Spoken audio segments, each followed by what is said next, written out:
Welcome to our Soulcast Media live event. I'm so glad you are here. If this is the first time you're joining, I want to say I'm so glad you're taking the time to listen and watch.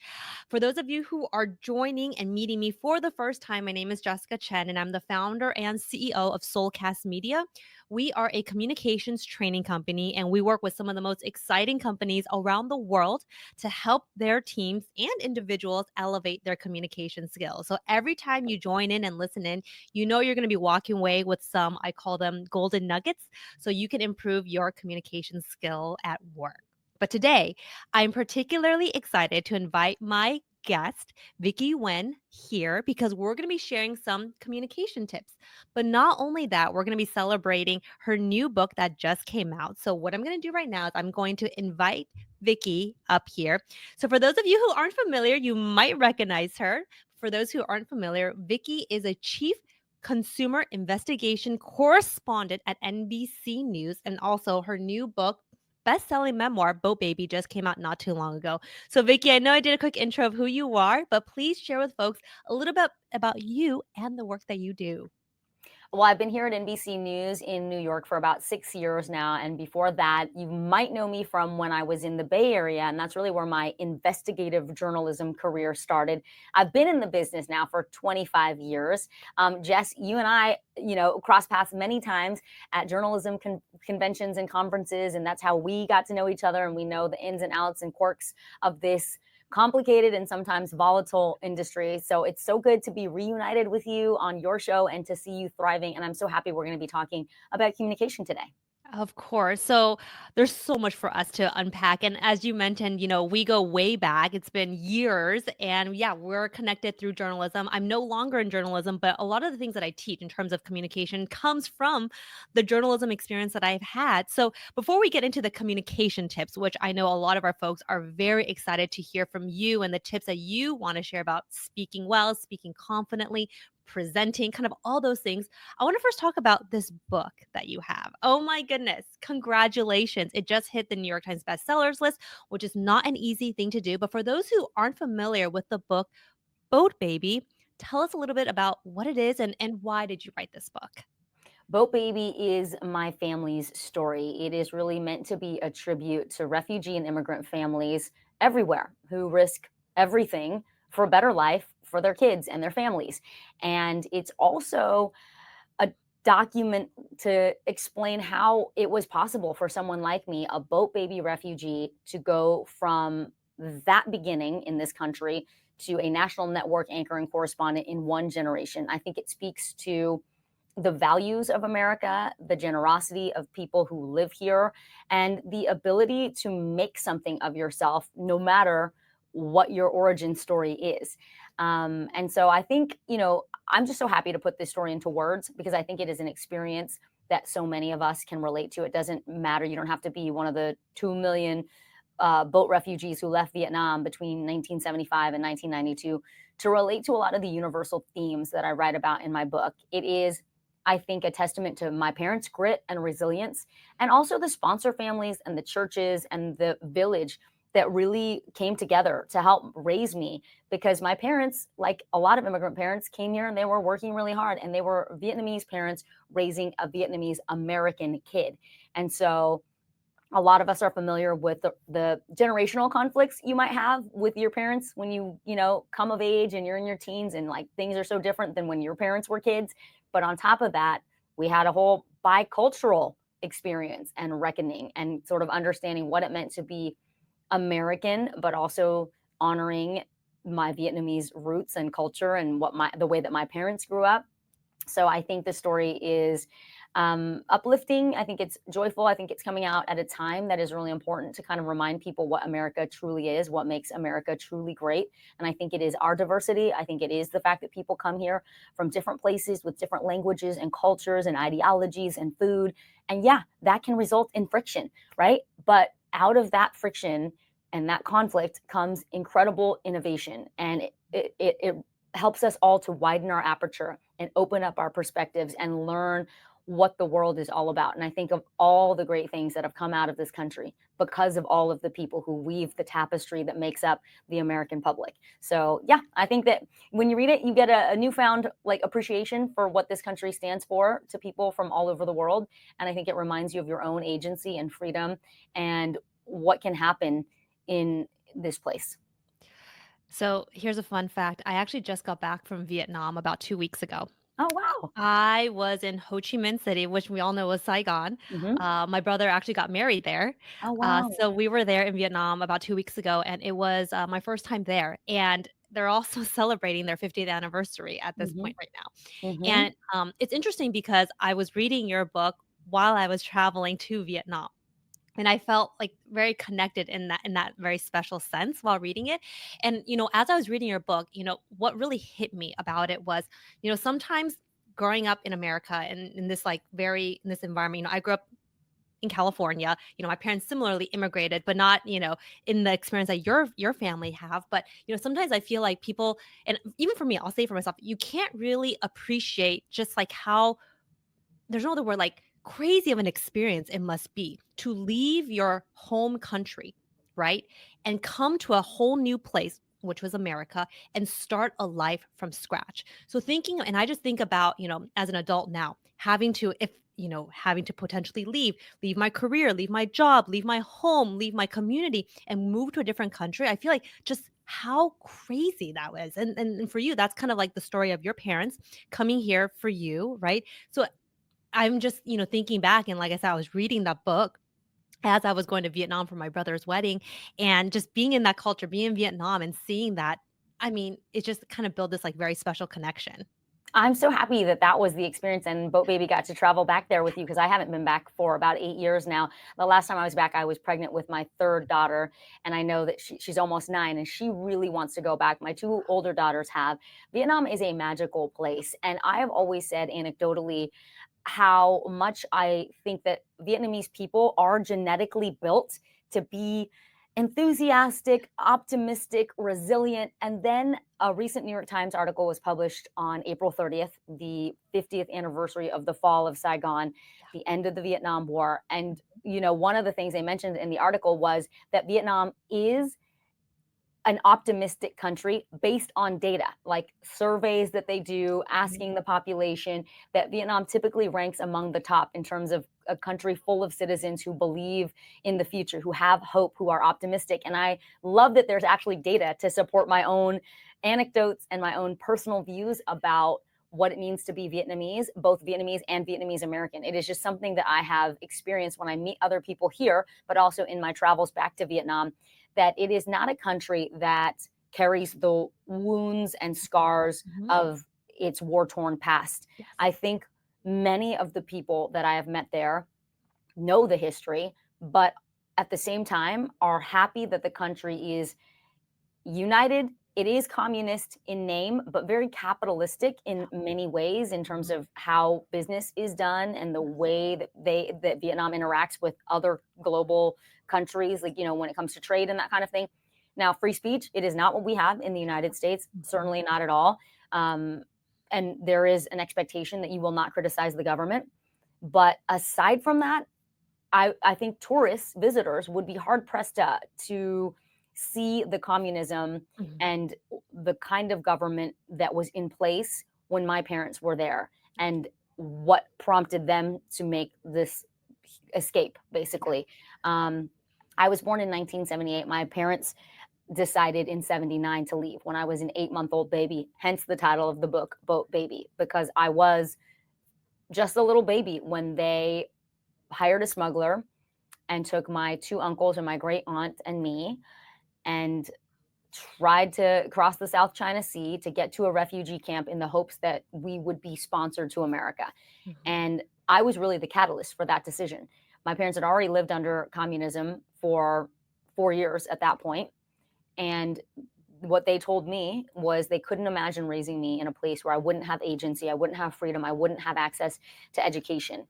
And from everything that they had read, the Americans they knew, the radio shows they listened to, my dad always said we believed that America was the biggest and the best. And that's why we held out to come here. Because when we were on the refugee camp in Malaysia, a lot of countries were sponsoring refugees of the Vietnam War. France, Belgium, Australia. I mean, I could have been Australian, but Yeah. my dad said we just waited because we knew that it would be worth it. And at that point, my mom also wrote a letter to Holt International Children's Services. That's an adoption agency that she had worked for, before I was born, and just said, "Dear Holt, we need a sponsor family. This is who we are. This is our situation. We are in Malaysia." And when that letter arrived in Eugene, Oregon, at the headquarters of Holt, there was a woman named Winnell Ware who saw the letter, read it, and immediately ran down the hall and said to the director, "We have to help this family." And I'm so happy that Dawn and Winnell Ware are still with us. I recently brought them to New York City for a story that we did about my family's journey. And I think if you haven't seen it, you should definitely look it up. Just look up Today's Show, Vicky Nguyen, Boat Baby Journey, and you'll find that story. They came on the most incredible day at the Today Show. Coldplay was here performing on the plaza. The entire cast of Dateline was on the show because they were welcoming Blaine Alexander, a new correspondent. It was the quintessential Today Show experience. They're obviously big Today Show fans. They met Savannah and Hoda and Craig and Al, and they just had an incredible time. And it was just such a lovely moment to bring them to New York and say, "Did you ever think that little baby that you sponsored here and met when she was 2 years old would be standing here next to you, showing you around 30 Rock and the famous Today Show Plaza? Like, you helped set us on this path to make all of this possible." That is such a fantastic story, and I'm so glad you're able to bring them there, and it feels very full circle in many ways, right? For Oh sure. my And I think goodness. it's a really inspiring story. And as Winnell put it, it's not extraordinary. There are many people giving what they can Mhm. all the time, every day, to refugees from Afghanistan, Ukraine, various Latin American countries. I think that people sometimes get really caught up in headlines and sometimes feel despair, and they feel like things are changing and they're out of their control. But Winnell puts it very simply, and she says, what you have, it doesn't take a lot. Just do what you can. And Mhm. she means, like, you control the sphere of influence that you have, your friends, your family, your community, your church, your schools. It is how you lead with kindness. It is how you lead with grace. It is how you lead with service and purpose. And when you do that, you know that you matter, and your actions have a ripple effect that you cannot even imagine. Mhm. I love your story, and your parents immigrated here when you were around 8 months old. So you grew up in America, and one of the questions that I want to ask, and this kind of transitions into what I want to talk about, is how was it like for you growing up Asian in America? I would say it was a challenge because I wasn't always Vietnamese enough and I wasn't always American enough. And I think when you're a kid, a lot of us can relate to, you just kind of want to fit in. You don't want to be the different person with the different name and the different look and the different origin. You just want to go in and be a part of the group like everyone else is. But for me, moving around was a constant in the beginning. In kindergarten through fifth grade, I was in a new school every year. And that taught me to make new friends quickly, and it taught me to adapt to my new environment. And, one of those years I was in like an elementary school in San Jose where there were a ton of Vietnamese kids who spoke fluent Vietnamese and looked like me, but I was too Americanized for them. They kind of made fun of me because I didn't know all like the Vietnamese kids slang, because I only spoke Vietnamese with my parents. And the way you speak Vietnamese to your elders is different than how you would speak it to your peers on the schoolyard. And then when I moved to Santa Rosa, California, which is in Sonoma County, that was a mostly white suburb, some Latin American students, not a huge Asian population, a very small Vietnamese population. And there I felt like I was like literally fresh off the boat, right? Like most of the Asian kids that I knew were kids who had been there for generations. Mhm. So I didn't have a lot in common with them either. But I will say, I think people who have a lot of challenges or, have to figure things out early in life, I think you are better off when you're an adult, in the sense you've learned those skills from a young age of how to get to know different people, how to get comfortable in various environments, because change really is the only constant in life. So I am grateful for those early experiences, but it wasn't easy in the beginning, right? Being different all the time and being the new kid all the time. I asked this question because a lot of our viewers, our listeners are of Asian background, a good chunk of them, and they're working in a Western environment, whether it's here in the US or maybe in Australia. We have a lot of Australian listeners too. And one of the reasons why I wrote the book Smart Not Loud is because I think some of us, we experience, I call it this like communications friction as Hmm. well. And that is kind of like, we grew up in an environment where, our parents teach us certain values of like how we have to show up, how we have to communicate, and we go into the working world and we're like, and this is for me personally, like, wow, you see, it's like in order to really put yourself out there, in order for you to really get noticed, it takes a whole different set of skills, right? Hmm. And for me, juggling these two cultures of Asian culture and American culture, sometimes I felt like they clashed a little bit. Did you ever experience that maybe early on in your career? Oh, for sure. And also, we're women. So we also have that extra layer of however women are generally regarded in a corporate space or out in the world, right? Men are rewarded for being loud and brash and assertive, whereas if you're a woman, those same characteristics can be held against you, right? It's like, oh, she's too bossy, or like, who does she think she is, or why does she have that kind of ambition? So I think it's a juggling act wherever you go, but especially in broadcast journalism, the person who tends to be noticed is the one who is outspoken, the person who is loudly pitching their story idea or going after an assignment or talking about their accomplishments. You're going to get more attention that way. But I will say, what I learned early on is how to communicate with different people who have different communication styles, and how to communicate with people the way they want to be spoken to is an interesting and important lesson to learn. Some people prefer written communication. Some people prefer side by side communication. Some people prefer very direct communication. I am one of those people, actually. I like to know and get feedback in real time and not sugar coated. But I recognize that is kind of not common. I feel like that is an uncommon thing. Like, I relentlessly seek feedback because I'd rather hear what I could improve on than like what I did well. I think I generally have gotten to a point where I can actually see my own work too. I can see my own story. So I can kind of generally see, okay, like these things went well, but if someone else was watching it, what would they tell me to work on? What would they tell me I could do better? And I recognize that like that is a way to grow, and that's why I like it.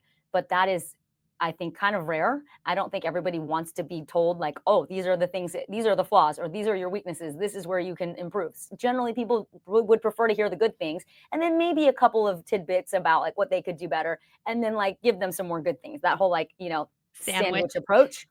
But I will say my parents, I mean, because I grew up mostly here, right? I was here since I was 2. I grew up in a very kind of American school system. Mm. I was exposed to a lot of different communicators early on. But I do know in general, Asian cultures, you are taught to like follow the rules, not to stand out, to fit into the system, not make a ruckus. So I think I had obviously some of that conditioning from being an Asian American woman, but then being in a business where you are rewarded for speaking out, I think I found a happy medium where I could exist with what I needed to be successful, but at the same time with what was comfortable and authentic for me. I think what you found, right, this balance is what a lot of people who often listen and come to us for communication tips, like that's what they're trying to find themselves, Mhm. right? Because Yeah. they're balancing these like dualities in many ways. So you said it perfectly earlier, which is like you realize, tailoring your communications really helps you. So for you, how did you find this your communication style? And this is kind of like that secret sauce that I want to try to get because I think this will resonate with a lot of folks who are listening who are really struggling in finding their voice. I think I get a lot of practice naturally. Like, I am not a software engineer who sits in a cubicle or at a desk and only has a screen and maybe like 4 coworkers around me. For 25 years as a professional journalist, my job has been to talk to people, to let them to get them to let their guard down, to ask questions out of curiosity, out of need, on deadline. And so first I will say I benefit from a job that requires me to have to communicate often and with many different people. So like that's a lucky advantage that I have. I would also say that for people who want to improve their communication skills, look to the people that you admire. Who in your workplace, who around you in your spaces do you look to and say, I really like how that person talks? It could be a man, it could be a woman, it could be, whoever, right? They don't have to be like you at all. But what is it that you like about the way that they deliver their message? Whether they're giving a speech in front of a group, whether they're talking with you one on one, what do you appreciate about them? Is it their tone? Is it their eye contact? Is it their body language? Is it the intention with which they speak? I would say that is a great place to start because it gives you a goal. You go like, "Oh, I really like how Sally carries herself, like the way she comes into a room and she just greets people. One thing I never did very well, still work on is like, hi, I'm Vicky. Like I wasn't brought up to be like super direct and like assertive and introducing myself and like, making my presence known. I usually just come in and I ask who people are and I kind of get to know them. And, so that's something I'm trying to teach my daughters, that your name is important. It is important to own your space. And it's okay to come in and like identify yourself, but it doesn't come firsthand to me, right? So I'd say first identify someone whose communication style you like.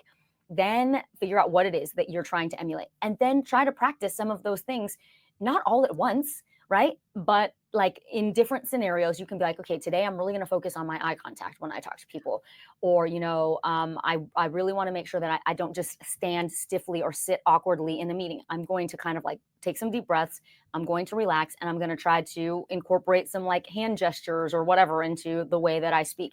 It's all practice. It's just like riding a bike. You can watch someone else ride a bike for 50 years and you'll never learn how until you get on and have to like pedal, fall down, get back up, and keep going until you get the hang of it. And some of that is like practicing in the mirror. Some of that is recording yourself on your phone. I love this advice that I saw somewhere where it was like, when you deliver a speech or you're having a conversation, record yourself and then listen back to it first like normal, then listen to it on mute, just so that you just see how you're communicating non-verbally, and then listen to it with your eyes closed, right? And so that you can hear your voice, you can hear the words you're using, you can hear when you pause or when you don't pause. That's my problem. I talk fast. You can hear if you're using a lot of placeholders like or like. I tend to use like. I'm a California Valley girl. So those are some starter techniques. And I would say look for as many opportunities as you can to practice, whether it's with someone you meet at school, another parent, someone you're sitting on the bleachers with, someone at your church.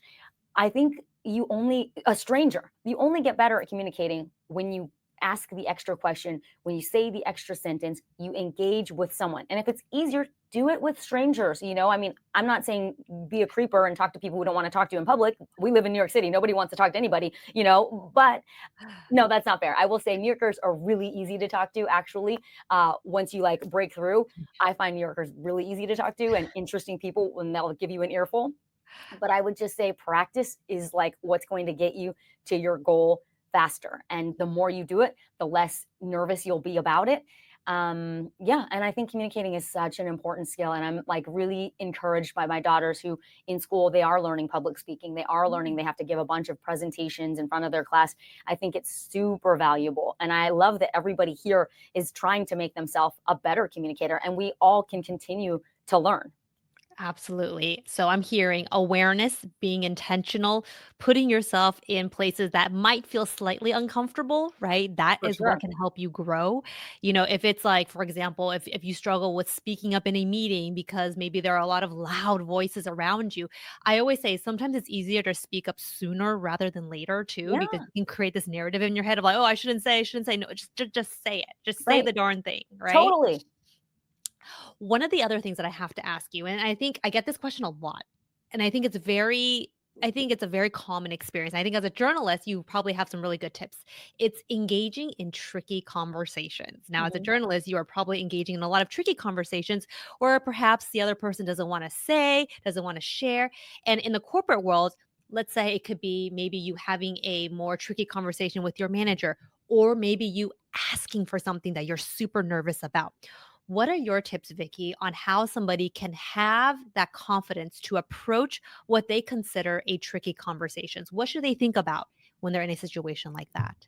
I think over prepare. right? Because when you have all your research, you have all your data points, you have all of the elements that you want to say and express, and you've gone over them in your mind, you've said them out loud to your dog, to your partner, to yourself in the mirror, the words need to come out of your mouth, and they need to come out of your mouth in various ways.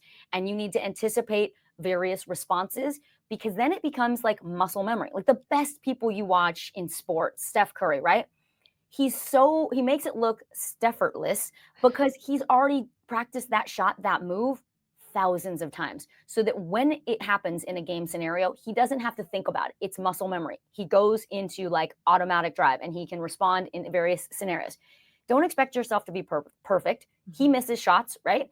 But the more that you've prepared yourself to actually say the things that you're going to say or make the points that you want to make, the easier it will be for your brain to recall what those moments are and pivot when the conversation changes or doesn't go as you may have anticipated. But I think outlining the goals for what you want to achieve in a conversation, making sure you say the things that you want to say in that conversation out loud well ahead of the conversation, it sounds like, oh my gosh, that's a lot of work. But that's what's going to help you build that confidence. And then once you've had that conversation and it went well, because it's going to go well, then that gives you that much more confidence for the next time you're going to have a tricky conversation. For a lot of us, it could be that you're asking for a promotion, you're asking for a raise, or you need to say something about like a situation that's really tough, or you need, you're having issues with a coworker. Whatever it is, you are identifying the goal and ready to present the solution or make the proposal, make the ask, right? And that you've already said it so many times in so many ways to Sunday that when you actually go through with the conversation, the recall is there. All the elements are there for you to pull from. I love that. So, practicing, preparing, that can give you much more confidence than walking into a tricky conversation being totally unprepared, right? Like, Totally. And talking to other people, hey, I'm thinking of saying that people that you trust, obviously, because I know it can be tricky in a corporate environment, how much you share with who. I have always found that leading with openness myself, being transparent myself, that has always helped me to create very genuine bonds with the right people. And listen, sometimes you're going to open yourself up and you may get burned. You may open yourself up to someone and they may not reciprocate. But I would say 9 times out of 10, they do. And that's also really important, to have allyship, to have people who are rooting for you in the office, and for you to also be rooting for other people. Like that Mhm. karma, that energy, those good vibes that you put out and speak nicely about other people or uplift other people when they're not even in the room, that goodwill comes around in spades. I've always believed that, just in the world in general. And it makes you feel better. It makes you feel great because someone else's success and their shimmer and shine does not take away from yours, right? Mhm. Like we can all do well. Like Yeah. when I see you doing well, I'm happy for you. And it doesn't mean that I can't also do well in Mhm. whatever it is that I'm trying to do. So I think the sooner people can kind of figure that out and they don't compare and despair and they only compete against themselves, the more at peace they'll be. Totally. One of the chapters I have in my book is about how you can celebrate your own wins. Sometimes I feel like we don't celebrate our wins enough, but not only that, celebrating other people Mhm, as well. mhm. So, one of the questions that I have to ask is speaking presence. So, I remember when I first started my career as a journalist, this was at the NBC station in Reno. I think that's where you started, right, Vicky? In Reno? I started in Orlando, and then my second job was at the ABC in Reno. So, yes, we have Reno. definitely, like, roots in the biggest little city in the world. Yes. That was my first job in Reno, Nevada, and I remember it being my first job, walking into a newsroom for the first time and just being so impressed with all the reporters, all the anchors, and how they're able to speak in a way that commanded and displayed that presence. And of course, naturally, a lot of the people who we work with, that's the one thing that they also want to figure out. How can I have this public speaking? Actually, it doesn't even have to be public speaking. How can I have this speaking presence? And there's no better person to ask than, of course, a journalist who's speaking on television every single day. So, for people who are wanting to figure out how they can have this presence, like what tips would you give to them? I think the success in all of this to be an effective communicator, whether it's getting your message across effectively or walking into a room and having presence or appearing on a Zoom screen and having presence, is dialing in and showing up as yourself. Like, I work with people who I admire for the way they ask questions or the way they anchor a newscast, but I would never be able to do it the way that they do it.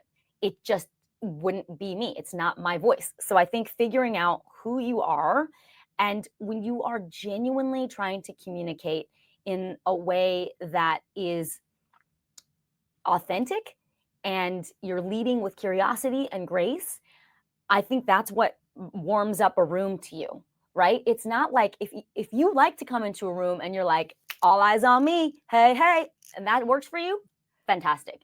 But if you're more of a person who comes into a room and is like, okay, I'd like to come in, assess, look for someone I would like to start a conversation with, or just make my presence known in a different way, Mhm. that's totally okay. There's no one right way to show up, right? You just have to show up the way that it feels good for you. It can be nerve-wracking, obviously, in the beginning because it just is. You've got to get comfortable in your skin. But once you figure out what that is for you, and sometimes looking your best will help you feel your best, right? Like when you show up and you look good because you love the shoes that you're wearing and the outfit that you're wearing and the makeup that you have on, or whatever it is for you. I definitely believe in that. I definitely believe like how you feel about yourself and your looks will help also boost your confidence in how you show up and have that presence. I love that. It's not about trying to imitate, exactly what somebody else is doing because that wouldn't feel authentic. It's about kind of finding your own style, right? Because that's how you can be most comfortable. But then, of Totally. course, it's really, of course, having to put yourself out there as Mhm, well. mhm. And don't be embarrassed, and don't expect you're gonna bat 1,000 because nobody does. You're gonna have awkward moments. You're gonna have, like, fails. You're gonna have, like, you froze up and like, "Oh, that didn't go so well," or like, "Oh my god, I was rambling," right? That's okay. Yeah. That's one step closer to the next time when you don't ramble, or the next time where you're just a little calmer, or you're a little less nervous. But Mhm. yes, you gotta go through some of that. None of us show up as perfect communicators who just all the people who make it look so easy, it's because Mhm. they worked so hard to get to that moment. Totally. And from somebody, and I'm speaking for myself, from somebody who was that very quiet, shy, and I consider myself pretty introverted. This is all what I've struggled with. And I realize you only will get better if you put yourself out there and not have that negative mental chatter in your head Yes. holding yourself back, You right? got to pump yourself up. You got to be your own hype person. Like, I got this. I got this. I've practiced. I'm ready. I know this. It matters. Positive self talk is not woo woo. Would you rather be like, this is terrible. I'm gonna do really bad. Like, why would you do that? That's not what you would say to your child. That's not what you would say to your spouse or someone you love or care about. So don't say it to yourself. Totally. Okay, so we have been sharing. I mean, first of all, you've shared so many amazing tips with our viewers and people who are watching. So, as we start to wrap up here, what is like the one communications tip that you would want all our listeners and people watching to know and walk something that's like very tangible that they can do to just improve their overall communication skills in the workplace? Practice. I would say practice, and I would say learn to ask questions. As a journalist, I'm so grateful that I have an excuse to ask questions of people and to be curious. And I find that I carry that curiosity into all the spaces where I live. My PTA meetings, at the games with the other parents, on my kids' sports teams. I find it really disarming, and also it's the best way to learn is when you ask people about themselves, you ask them about their work, you ask them about their kids, their family, whatever matters to them. When you start asking people questions and you do it with genuine curiosity, it's a great way to practice your communication Mhm. skills, and it's a great way to learn. And then those little nuggets and tidbits become great conversation pieces for you to draw from in your other interactions. Like, oh, I was just talking to someone the other day who mentioned this new coffee place, or I was just talking to someone the other day who, they've just traveled to India and they like had this experience. It just makes you a more interesting person when you are interested. Yes, I love that, and it reminds me of another conversation actually, yeah, it reminds me of another conversation that I had recently with somebody where, sometimes, work is work, but it's only when you start asking questions, have other interests that, again, it makes you an interesting person, and it also, like, similarly, it allows you to ask better questions too, as well, Totally. right? Because 'Cause you're just more well-rounded. Mhm. Okay, where can people get connected with you? Where can they find your book? All that good stuff. Easiest way, if you're on social media, I'm pretty active on my Instagram, which is just my name, Vicky Nguyen TV. Um, or I'm on LinkedIn as well. My email is on all of my social media accounts. I have a website, vickynguyen.com. So feel free to reach out, connect. I would love for folks to read Boat Baby and tell me what they think of it. It's been fantastic because I've heard from educators, I've heard from people in corporate spaces, I've heard from people literally ages 9 to 90. And that fills my heart with joy because the book is very accessible. There are a lot of lessons I've learned along the way in my journey from Boat Baby to Correspondent that I think are entertaining, informative, insightful for folks. And I've loved the feedback I've gotten so far. So I would encourage folks to pick up a copy. And, if anybody's interested in having me as their book club or having me as a speaker, that's where I think that this book is opening so many doors for me to connect with even more people. And I'm so happy you and I got to talk about this whole, the communication side of what we do, because it is Mhm. important. It is one of the most important skills anybody can have in any industry. Totally. So, Vicky, thank you so much for taking the time with me and just chatting. It's so good to reconnect with you as well. And, our viewers, our watchers, they get to kind of see that as well. So, for those who are watching, again, thank you all for spending the time with us. We host the Soulcast Media events every so often. And in order for you to stay updated, go to the website, soulcastmedia.com/events, or the QR code for those of you who can see this. Scan it and it'll take you to an RSVP page where we can better notify you of all our upcoming events where we have fantastic guests like Vicky come on and we chat all things communications and their work. So with that, Vicky, So good to see you again. It was so thank fun to have this you. conversation. Thank you so much, Jessica. All right, thank you, Vicky, and thank you all so much, and thanks all for tuning in. Take care.